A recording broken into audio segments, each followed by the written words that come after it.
Halo, berjumpa lagi di video pembelajaran dari Departemen Parasitologi.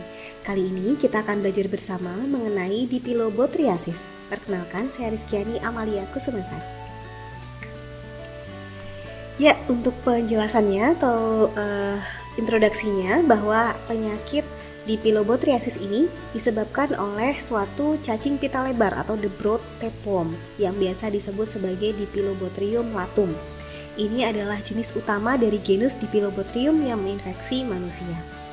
Dipilobothrium latum sendiri dikenal sebagai infeksi cacing pita pada ikan.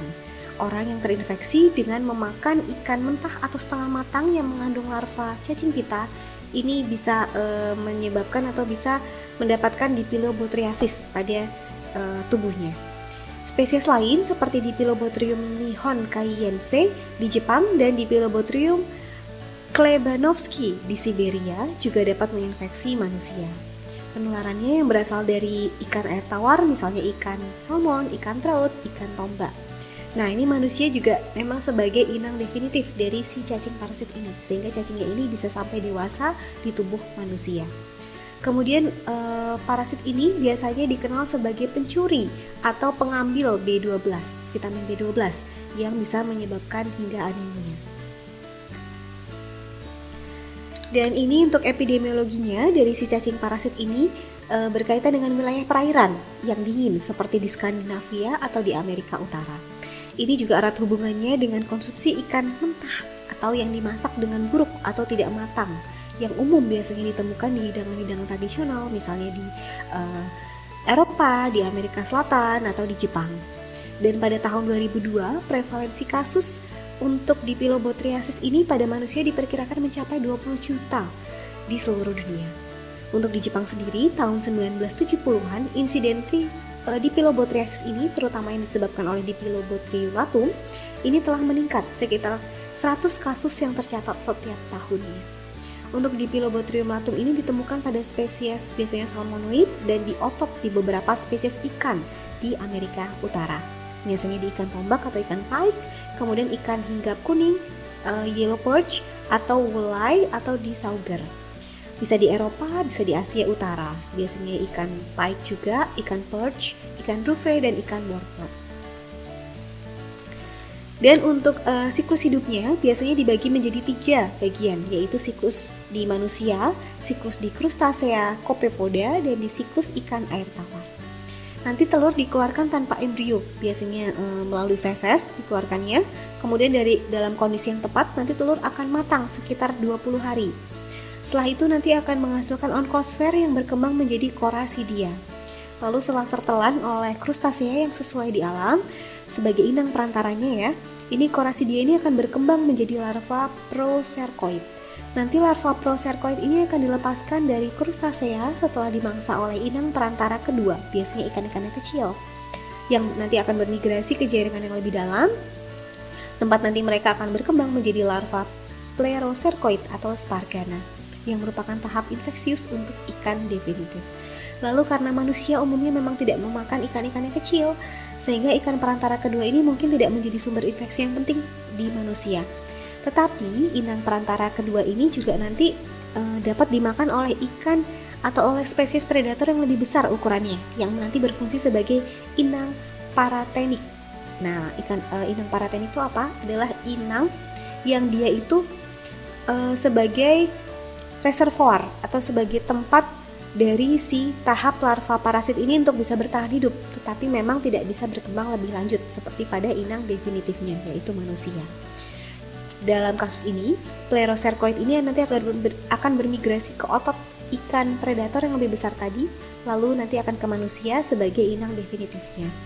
Nanti dia akan memperoleh parasit ini dengan mengkonsumsi ikan inang paratenik ini yang kurang matang, biasanya tadi di hidangan-hidangan tradisional di beberapa wilayah di dunia. Dalam kasus ini, plerocercoid nanti bermigrasi ke otot ikan predator yang lebih besar, lalu nanti akan ke manusia sebagai inang definitifnya. Nanti akan memperoleh parasit, si manusia ini memperoleh parasit melalui konsumsi inang paratenik, ikan inang paratenik yang memang kurang matang. Biasanya nanti disajikan biasanya di hidangan-hidangan tradisional di beberapa wilayah di dunia. Kemudian inang definitifnya atau manusia ini nanti Plerocercoid akan berkembang menjadi cacing pita dewasa. Biasanya habitatnya adalah di usus halus. Nanti di Pilobotrid dewasa akan menempel pada mukosa usus melalui 2 alur bilateral atau botria dari skolek mereka. Nanti untuk ukurannya, cacing dewasa ini biasanya bisa mencapai 10 meter panjangnya, kemudian nanti akan lebih dari 3.000 proglotit dari satu individu cacing pita ini. Kemudian telur-telurnya yang belum matang juga dikeluarkan dari proglotit, biasanya dari hingga 1 juta telur per hari per cacing, dan dikeluarkan biasanya melalui feses. Jadi feses ini adalah diagnostic stage atau stadium diagnosis untuk bisa mengetahui terinfeksi atau tidaknya si cacing pita parasit ini. Nanti telur pada tinja ini juga akan muncul dalam 5-6 minggu setelah manusia sebagai inang definitifnya itu terinfeksi. Dan ini adalah morfologi dari telur si Dipilobothrium latum ini. Dia bentuknya cenderung lonjong, kemudian ukurannya 60 kali 40 mikrometer, sehingga memang harus menggunakan mikroskop untuk melihatnya. Kemudian isinya biasanya berupa butiran kasar, belum berembrio dan tidak ada onkosfer. Ciri-cirinya adalah cangkangnya tebal dengan operkulumnya di ujung kutub anteriornya. Kemudian untuk morfologi dari cacing dewasanya ini hampir sama dengan cacing pita pada umumnya, yaitu panjang memanjang ke bawah, kemudian panjangnya bisa mencapai 10 meter dengan lebarnya 1,5 cm. Jadi lebarnya kecil tetapi bisa panjang sekali. Kemudian cacing dewasanya ini biasanya akan berwarna putih gading seperti yang digambar sebelah kiri karena tidak diwarnai oleh zat warna. Kemudian skolek atau kepala dari cacing ini juga cukup unik bentuknya karena dia bisa seperti sendok dengan adanya batil penghisap yang memanjang disebut sebagai botria.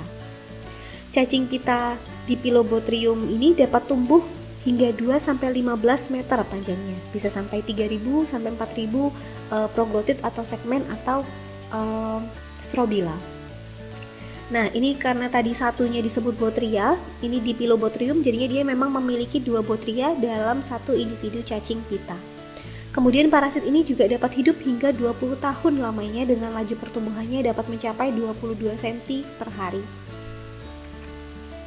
Dan ini adalah morfologi dari proglotit grafit, yaitu proglotit yang dewasa yang sudah paling ujung paling bawah posterior.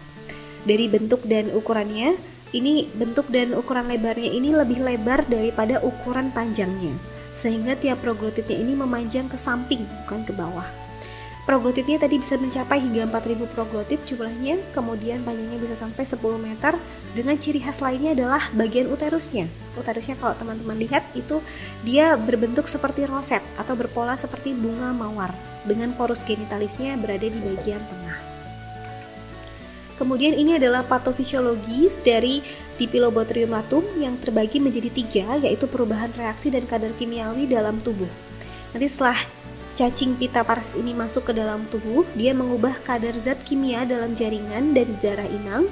Kemudian perubahan ini akan mempengaruhi cara kerja dari usus, menyebabkan lebih banyak sekresi dan perubahan gerakan usus. Lalu nanti cacing pita ini juga bisa menyebabkan respon peradangan yang selanjutnya akan memicu sel-sel imun tertentu seperti sel mast dan sel granula eosinofilik hingga mencapai pelepasan sitokin inflamasi. Dan kemudian infeksi pada jangka panjang atau pada yang berat ini dapat menyebabkan kekurangan vitamin B12 karena cacing pita ini memang utamanya bisa menyerap vitamin B12 bahkan lebih cepat dari penyerapan usus manusia. Sekitar 40% orang dengan infeksi ini mungkin memiliki kadar B12 yang rendah, tetapi memang kurang dari 2% saja yang sampai mengalami anemia.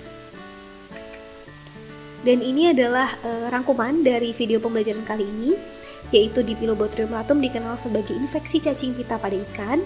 Manusia adalah inang definitifnya sehingga dia bisa menjadi dewasa di usus manusia.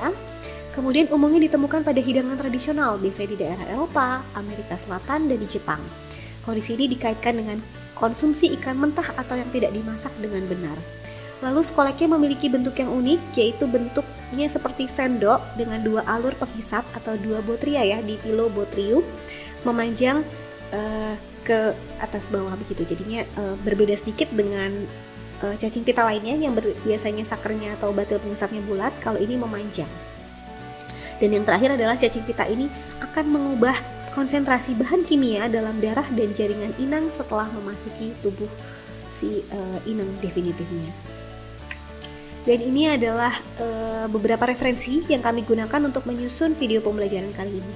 Tapi tidak menutup kemungkinan teman-teman untuk bisa mendapatkan atau mencari sendiri referensi lainnya yang lebih detail, lebih jelas, dan lebih up to date.